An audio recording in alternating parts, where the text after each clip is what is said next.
যুবক ভাইরা, আমি তোদের কাছে দুইটা পাও ধরে বলে দিয়ে যাই, কিয়ামতের মাঠে নামাজ পড়স তাই আল্লাহ ইচ্ছা করলে মাফ করে দিতে পারে, কিন্তু মা বাবার খেদমত করস না, আল্লাহ কোনদিন মাফ করো না। এমন যুবক এখানে আছে, মা দুঃখিনীর কষ্ট দিছে, আছে না? বাবারে কষ্ট দিছে, বিয়ে করে আজকে আরাম করে বৌসাউল মেনিয়া টাঙ্গাইল শহরে ভাড়া থাকে, ঢাকা শহরে ভাড়া থাকে, জনম দুঃখিনী মা বাবা এই টাঙ্গাইল কালিহাতি লুহুরিয়া গ্রামে বাবা ভাঙ্গা ঘরের মধ্যে খায়া না খায়া কাটায়, বলা একটা দিনের জন্য খবর হয় না। এমন একটা ঘটনা তোমরা আমার কাছে শোনার জন্য বারবার অনুরোধ করছো। হুজুর, আপনার একটা ঘটনা শুনি আমি বহুত কাঁদছি। তোমাদের এই গ্রামের একটা ছেলে বারবার আমার কাছে অনুমতি চেয়েছে, বাবা এ বাজান বাবা অনেক সম্পদ বিক্রি করিয়া একটা রিক্সা চালক বাবা তার সন্তানরে বাবা ব্যাংকের অফিসার বানাবার জন্য বহুত কষ্ট করছে বাবা, ব্যাংকের চাকরি দেওয়ার জন্য বাড়ি গাড়ি বেচছে, ভিটাটাও বেচছে বাবা, এখন কুচ্চ গ্রামে সরকারি জায়গায় ঘর বান্ধা থাকে। আল্লাহু আকবার করে বলো। মনে মনে ভাবছে সন্তানটা আলেম, সন্তানটা শিক্ষিত হইলে চাকরি পাইলে সব বাড়ি গাড়ি ফিরে পাবে, এই আশায় পোলাডারে সব বেইসা বেইসা মানুষ করছে। যুবক তোর পাও দূরে ধরছি ভাই। মানুষ করার পরে ব্যাংকে চাকরি নিছে, বেরেন ভালো ছিল, ব্যাংকের ম্যানেজার হয়ে গেছে। মতিঝিল 14 তলার উপরে ব্যাংকের ম্যানেজার বসা। হঠাৎ করে ব্যাংকের ম্যানেজার গরিব হোক আর ধনী হোক, আজকাল ধনীর মেয়েরা ওইটা দেখে না, ছেলের 12 জব আছে কিনা, চাকরি আছে কিনা এটা দেখে। বাপ রিক্সা চালক না ফকিরনি না নৌকা চালক এটা দেয় না, বর্তমানে জামাই দেখে। আর ইনাগো জামানায়, ওই ভাইজানের জামানায় দেখছে ওর বংশ কেড়ে, ওর বংশে লাঠি কয় না, ঠিক না বেটি? পয়সা দেখে নেই, শিক্ষিত দেখছে, দেখছে বংশ দেখছে। এখন আর বংশ নাই, এখন দেয় ছেলে। ব্যাংকের ম্যানেজার যখন গুলশান বনানীর সবচেয়ে অভিজাত ফ্যামিলির একটা মেয়ে প্রেম করে বিয়ে করে যখন কইছে তোমার মা বাবার বাড়িতে যাও, লয়ে গেছে মগায় মা বাবার বাড়িতে যাই দেখে বাপের ঘরে 2 চালা খান ঘর, টিনের, তাও সরকারি জায়গায়। বউ কইতেছে এরকম গরিবের ঘরে জন্ম নিয়ে তোমার লাগে প্রেম করে বিয়ে যখন করছি, কপালে যা ছিল তাই হবে, তোমার কাছ থেকে যাবো না।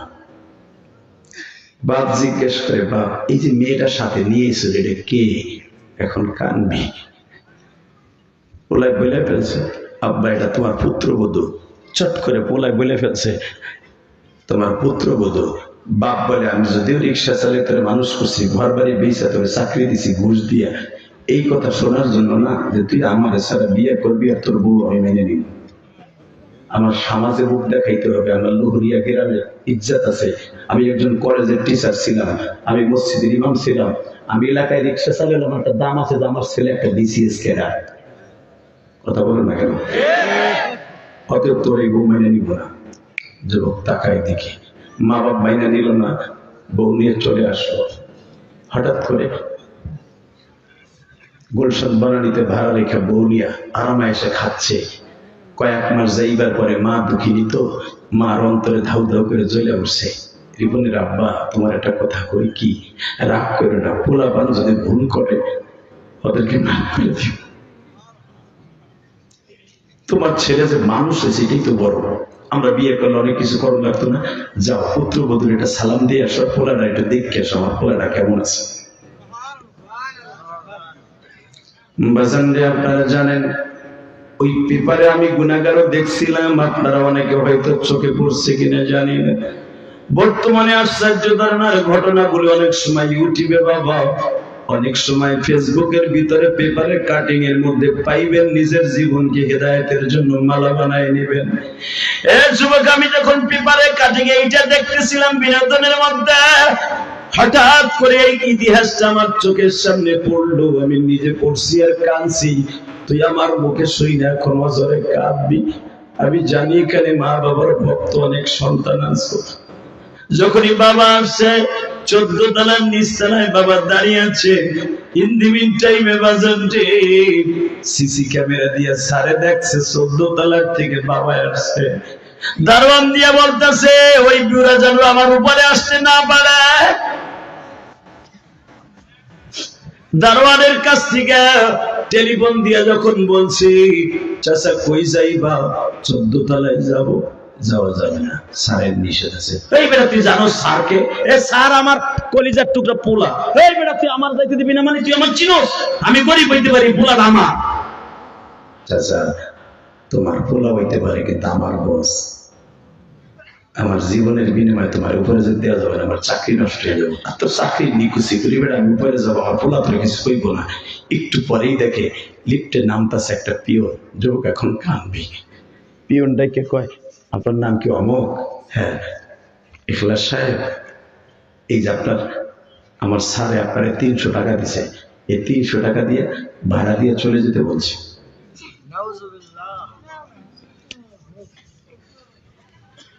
রিক্সা চালক বাবা একবার পিয়নের দিকে তাকায় আর একবার দারোয়ানের দিকে তাকায়, তাকায় বলে আমার ছেলে আমার চলে যেতে কইছে, কষ্ট কইছে 300 টাকা দিয়ে ব্যাংকের। হ্যাঁ, টাকাটা তোমার হাতে রাখো বাবা, আমি এখনো রিক্সার প্যাডের মধ্যে পারি। তারে বললো তার টাকা আমার লাগবো না, তারে ভালো থাকতে বলল। বাবাই যাত্রা বাড়ি গুলিস্তানে সায়দাবাদে রিক্সা চালাইয়া 3 দিন থাইকা রেল স্টেশন ঘুমাইয়া কয়েক টাকা জোগাইয়া দেশের বাড়ি কুমিল্লা সদর দক্ষিণে গেছে। মা জিজ্ঞেস করে তুমি যে গেল আমার পোলা তোমার লাগে ভালো ব্যবহার করে নাই?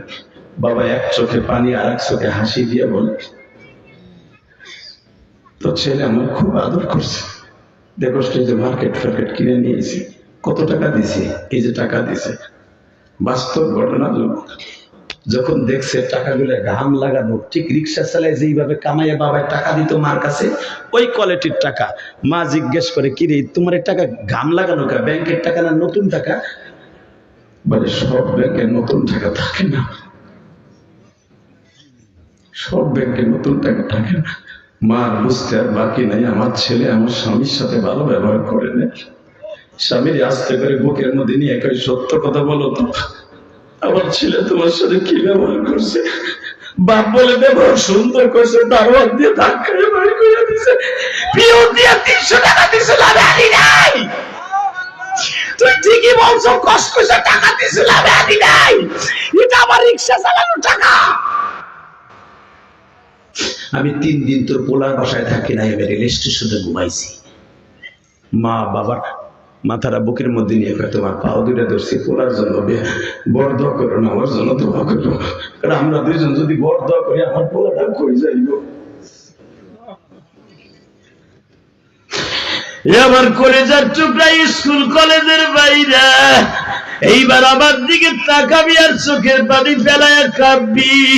জীবনে নামাজ পড়স নাই, আমি যে বলছি জিবরাইল নবীরে বলতেছে নবী আল্লাহ হয়তো মাফ করে দিতে পারে, রোজা রাখস নাই মাফ করে দিতে পারে, মা বাপকে কষ্ট দিলে যে কোনোদিন মাফ করবে না আল্লাহ নিজে বলে দিয়েছে। যুবক আজ থেকে তোর জীবনের লাইফস্টাইল চেঞ্জ করে ফেলবি, মা দুঃখিনীরে কোনোদিন কষ্ট দিবি না, বাবারে কোনোদিন কষ্ট দিস না। এই ইলিয়াসুর রহমান জিহাদি এই বুকটা চাকু দিয়া বাইরে দেখ, 12 বছর বয়সে মা হারাইছি, মায়ের কষ্ট কি আমার কাছে জিজ্ঞেস করবি? সব মার ঘরে বড় হয়েছি, আমি জানি বাকি জিনিস। তোদের যাদের মা আছে তোরা জানবি না। আল্লাহ এমনি এমনি করে নাই, জীবনে এক ওয়াক্ত নামাজ না পড়লে আমি মাফ করে দিতে পারি, আমার হক আমি রহমান, কিন্তু মা বাবার হক নষ্ট করিস না। আল্লাহ আকবার বলতে পারলো না? ওই দেখো কান্দাছে বইয়া বইয়া, তুই এখন কানবি যুবক, তোর ভাব দুইটা ধরছি যুবক। আমি জানি না আমার মতো কেউ মা হারে এখানে বইয়া বইয়া ওয়াজ কমিটির লোক কানবেন, তবে সব বদমাইশের চোখ দিয়ে পানি পড়বে না। মনে রেখো, যারা সত্যিকারে মা বাবার হক আদায় করার জন্য বইছো, যারা সত্যিকারে ওয়াজ শোনা নিয়ত করে বইছো, তাদের চোখ দিয়ে এখন পানি এমনি এমনি আসবে, তোমার বলতে হবে না চোখে পানি পড়। ওই চোখ কোনোদিন জাহান্নামে যাবে না, যেই চোখ বাকাত খসিয়াতিল্লাহ, আল্লাহ বলেন যেই চোখ দিয়ে আমার ভয় আর মা বাবার প্রেমে পানি পড়বে, আল্লাহ রাসূলের প্রেমে পানি পড়বে, ওই চোখ কোনোদিন জাহান্নামে যাবে না, ওই চোখ কোনোদিন জাহান্নামে যাবে না। ওই ডাক্তার কমিটির লোক কান্দা শুরু করছে, কেন জানোস? এই পৃথিবীতে সবচেয়ে দামি হলো মা বাবার হক।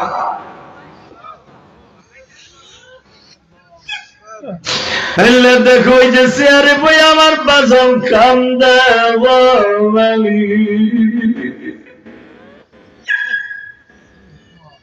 হয়তো আমার বাজানের মা বাবা কেউ নেই।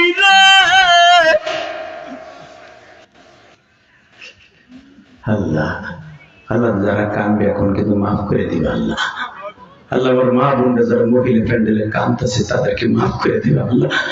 ও মা, আপনি একদিন নতুন বধূ হইয়া শ্বশুর বাড়ি আসছিলেন এই গ্রামে, মা মা আপনার আব্বা তার 2 ভরি স্বর্ণ দিয়ে পাঠাইছিল, 5 ভরি স্বর্ণ দিয়ে পাঠাইছিল। মা আজকে ওই বাবা মাটির ঘরে ঘুমাই গেছে। কেমন আছে আপনিও জানেন না, আমিও জানি না। মা যেই ঘরে একদিন রোগীর শাড়ি পরে আসছিলেন, মা ওই ঘর থেকে সাদা কাপড় পরে বের হয়ে যেতে হবে। মা 5 কালা সাদা কাপড় পরে বাইরে যাইতে হবে। মা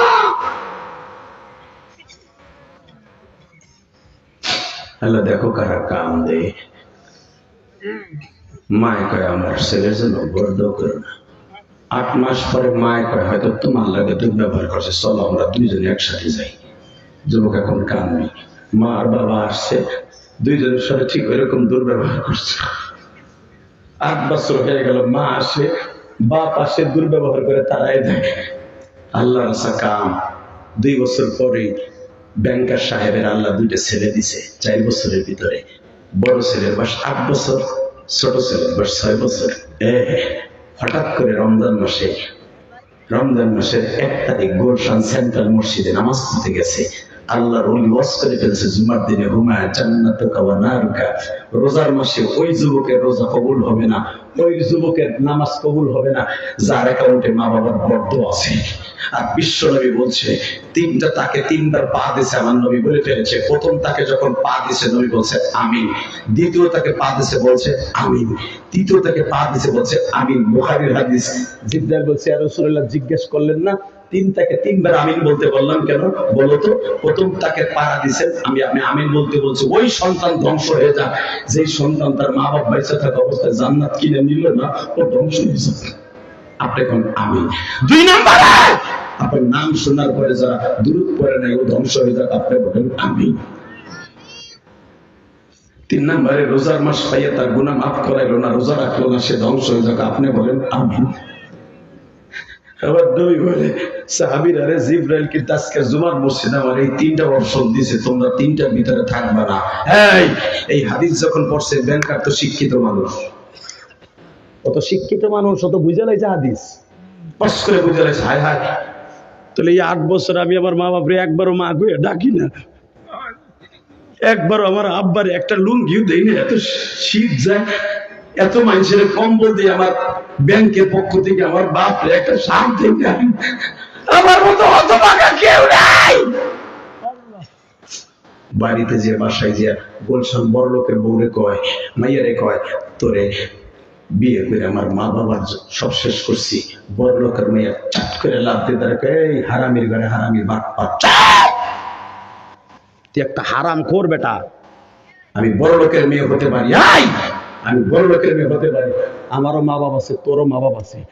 আমি কোনোদিন তোর মা বাবারে খারাপ ভাবি নাই। তুই থাকো অফিসে, তোর মা বাবারে আমার নিজের মা বাবার মতো খেদমত করি।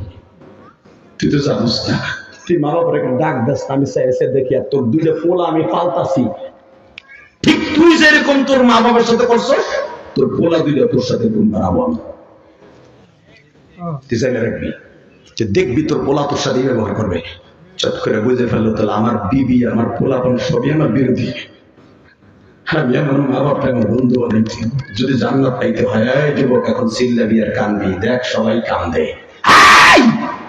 খোদার কসম করে বললাম কিছু কিছু ঘটনা তোর জন্য হেদায়েতের জরিয়া হয়ে যাবে। লিল্লাহি তাকবীর, লিল্লাহি তাকবীর। নজর দেবার আমার দিকে তাকাবার, চিল্লাবার, কানবার।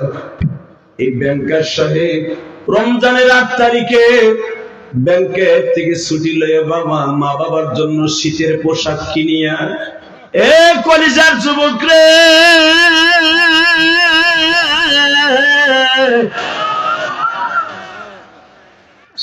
বাবার জন্য ইফতারির কিছু ফল ফলাদি কিনে ছোলা বুট কিনিয়া নিয়ে বাবা কুমিল্লা সদর দক্ষিণে যাবে, তিশা গাড়িতে 200 টাকা ভাড়া দিয়ে উঠছে গাড়িতে। তখন দাউদকান্দি বাবা ফেরি ছিল, ব্রিজ ছিল না। এই দাউদকান্দি ফেরি পার হতে যাইয়া শীতের মৌসুমে কুয়াশা, রাত 12টা বাইজে যায় কুমিল্লা যাইতে। রাত 12টার সময় তো আর বাজারে কোনো মানুষ নাই রে। রাত 12টায় তো পলিমা স্টোরে যায়, দেখো দারোয়ান ছাড়া আর কেউ নাই। এলেঙ্গা যায় দেখো কোনো দোকান খোলা নাই বাবা, যদিও থাকে 2-1টা, কিন্তু দারোয়ান প্রত্যেক মার্কেটের সামনে বসা। হে যুবক, রাত 12:30টার সময় যায় দেখে সদর দক্ষিণে দারোয়ানরা শুধু বসা, সবাই চলে গেছে তারাবি পড়ে বাড়িতে সেহরি খাইতে। এই সাহেব যখন বাসার থেকে নামছে, তাকায় দেখে কোনো রিক্সা চালক নাই। দারোয়ানকে জিজ্ঞেস করে, চাচা আমার একটা রিক্সার দরকার, দিতে পারবা? আমি টাকা বাড়াই দিব। এবার কানবি। দারোয়ানকে, চাচা একটা রমজান মাস, মাঘ মাসের শীত, এই কুয়াশার মধ্যে কেউ রিক্সা চালায় পাগল ছাড়া? তবে শোনেন, আমার জানার মতো একটা লোক, সে গরিব মানুষ, কিন্তু তার পোলা একটা ঢাকা শহরে চাকরি করে, কিন্তু পোলা তার একটা কথা না। এ লোকটা আজ থেকে 35 বছর আগে রিক্সা চালায়। কেউ রিক্সা না চালালেও সে চালায়, সে দিনই চালায় না, রাত্রে চালায়, মানুষের চোখের আড়ালে। তোরা 3জন যাইস না এখন, তোরা 3জন যাইস না, বয় বয়, তুই এলাকার কমিশন হবি, বয় কমিশনার হবি, বয় যাইস না। চাদর, সাদা চাদর যাইস না, তুই গাছের আপনালে না, সাদা চাদর এদিকে হলে তুই এদিকে আয়, লালটা এদিকে আয়, এদিকে না, 3টা এক জায়গায় না, তুই এদিকে আয়, 3টা 3 জায়গায় বয়, ওখানে বয়, এক জায়গায় না। লিল্লাহে তাকবীর। আল্লাহ ওর আমার কথা রাখছে, ওলি বানাই দিব আল্লাহ। আল্লাহর ইচ্ছা করলে কিন্তু ঘর ভরে চলে যেতে পারো, যদি সত্যিকারে কালে হাতে বলা হইতো, কিন্তু ওরা যায় নাই। আল্লাহ ওদেরকে তুমি ওলি বানাই দিও। মনে রাখবেন, যারা আলেমের কথা রাখবে, খোদার কসম, আল্লাহর কসম করে বলছি, তার সন্তান আলেম হবে, ওর কপাল ভালো হবে। যারা আলেমের কথা না শুনে ঘর ভরে চলে যাবে, ওর এই দেশ ছেড়ে ইন্ডিয়া যে পালাই দিব। কষ্ট হইতেছে, আর মাত্র 2টা মিনিট কথা বলবো, 2 মিনিট। তাকাও এইদিকে, বাস একটা লোক ওঠা যাবে না। যারা দাঁড়ায় আছেন, কলিজার ভাই বসে বলো, আমার দাদা ভাই বসো, সবাই বসো। কলিজার ভাই, প্যান্টটা একটু ধুলা পড়া, আল্লাহ দেখুক যে তোমার প্যান্টে ধুলা পড়ছে। বউরে কালকে কি কইবা, যে ওয়াজে গেছিলে নাকি? বউ বুঝবো না যে তোমার প্যান্টে ধুলা আছে? বউরে এত ভালোবাসা কাজে, বউ কষ্ট ভেবে দেয় প্যান্টে ধুলা পড়াইতেছে না, নাড়ার মধ্যে বুইয়া। অনেকের বউ আছে, যখন দেখবে যে প্যান্টের মধ্যে ধুলা, আর গলা চিপে ধরে, তোর প্যান্টটা তো ধুলা, ঠিক না বেঠিক? আমি জানি যারা নিচে বসছেন, প্যান্টে ধুলা পারবেন। গাদাওয়াতুন ফি সাবিলিল্লাহ রাওহাতুন খায়রুন ফিদ দুনিয়া ওয়া মা ফিহা। রাসূল বলেন, এক সকাল এক বিকাল যদি আল্লাহর রাস্তায় কোন জায়গায় বইয়া, মানুষের রাস্তায় না, ওই যে রাজনীতিবিদের রাস্তায় না, আল্লাহ রাস্তায় বইয়া ওয়াজ শুনছিলি, প্যান্টে ধুলা পড়ছিল, ওই প্যান্টের ধুলা তোরে জান্নাতে নিয়ে যাবে। আমি বলি নাই, বিশ্বনবী কইছে না? মাঝে মাঝে ধুলা ভরাই কোরআন হাদিসের মজবায় বইয়া, ইনশাআল্লাহ বলেন, আল্লাহু আকবার জোরে বলেন তো। বসন এবার আমার দিকে তাকান, বলে চাচা আসেনি কোন রিকশাওয়ালা? বলেন, এখানে পাবেন না, একটা গরিব মানুষের অসুস্থ, 2-3 দিন তার দেই না, হয়তো 4 খাম্বার মোড়ে যান, রাস্তার 4 রাস্তার মোড়ে হয়তো হে আসতে পারে। যায় দেখে কম্বলের মতো মোটা, পা থেকে মাথা পর্যন্ত একটা জ্যাকেট গায়ে দিয়ে, 250 পাওয়ারের 2টা প্রশ্ন, মুখ চোখে দিয়ে, মাফলার দিয়ে, সানটুপি দিয়ে ডাইকা, কোনো কিছু চেনা যায় না, খালি চোখে চশমা 2টা দেখা যায়, কাইতে রিক্সার উপর পড়ে রয়েছে। রাত 12টার সময় কোনো যাত্রী নাই, যে জিজ্ঞেস করছে, চাচা যাইবা নি? এখন ঘাটটা মোড়ায় দেখে, যখন কইছে চাচা যাইবা নি, দুনিয়ার সবকিছু পরিবর্তন করা যায়, কণ্ঠ পরিবর্তন করা যায় না। পায়ের আওয়াজ আর কণ্ঠের আওয়াজ, এরা মা বাবার কাছে চির পরিচিত। ভাই, তোর মা যদি অন্ধ হয়ে যায়, তুই একদিন রাস্তা দিয়ে হাইটে দেখিস, তোর মা বলবে, এটা আমার ইখলাসের পায়ের আওয়াজ, এটা আমার আব্দুর রহমানের পায়ের আওয়াজ। কারণ এই পাও দিয়ে তুই মার কলিজায় আঘাত করছ, ওই পাওটা মার চির পরিচিত। কারণ মায়ের পেটের দিকে লাথি মারা আরম্ভ করছ, তোর মার কাছে তোর পায়ের আওয়াজটা অনেক পরিচিত।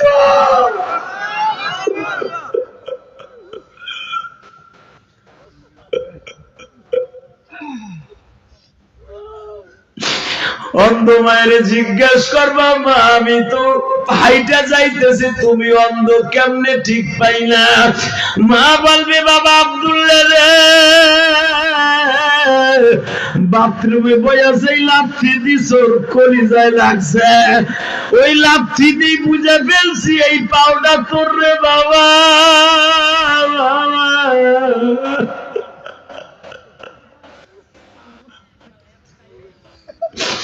আল্লাহ দেখো আমার যুবক ভাইরা যারা কান্দে, এদের বাবা মারে মাফ করে দিয়া।